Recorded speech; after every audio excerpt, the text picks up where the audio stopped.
As Operation Metro Surge continues across Minnesota, we are joined today by an investigative journalist who decided to dive into the hidden data behind those arrests carried out by ICE and the Department of Homeland Security. We are talking today with Nikki Davidson, who is the creator behind the independent, data-driven local watchdog report called the Northern Watch. Nikki, thank you for joining us today. Happy to be here. So excited to talk about this with you. Before we talk about the main takeaways or the biggest things that you found, what was your motivation to cover this topic? So I have been a data journalist focusing on public records and transparency for the last several years, and I really talk in numbers. So I wanted to know a little bit more about what exactly is going on. So that's why I decided to look into this worst of the worst list, which is a new website that DHS launched in the name of transparency. And they did tell me too, it's a work in progress. So I looked into those numbers because I wanted to know, what's actually happening on the streets all over the state. What do the numbers tell us? So the biggest takeaway is that the numbers are not the full story. They have said that there are about 4,000 arrests here in Minnesota.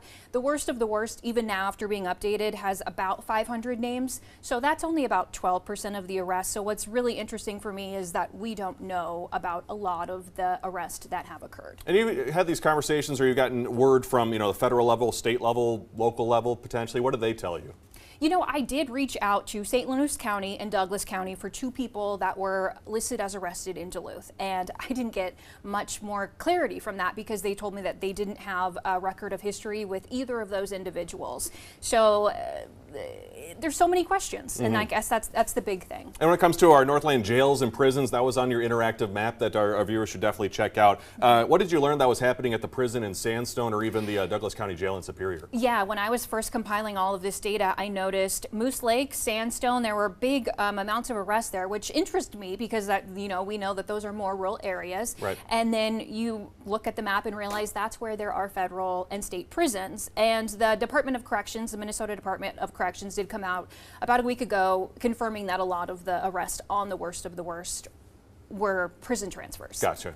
And Nikki, but while I have you here, I wanted to point out something that was very profound to me on Facebook. You posted, quote, "I almost regretted spending the last few weeks on this because I realized something. When people see the things they don't expect, it is easier to insist it is fake than to take a second to read the proof." Very profound, at least to me. What drives you to this investigative journalism? Because I love transparency. I think that there is nothing better than being able for us to have all of the data. And government systems are supposed to do that because they are funded with our taxpayer money. So I'm not just looking for federal transparency, I'm looking for state level and local transparency too. And that's a lot of the reporting that I do on just different topics. And for our viewers, be sure to check out Nikki's reporting at thenorthernwatch.substack.com and find her on Facebook and YouTube at Nikki Davidson Reports. Nikki, thank you for your time today. Thank you so much for having me.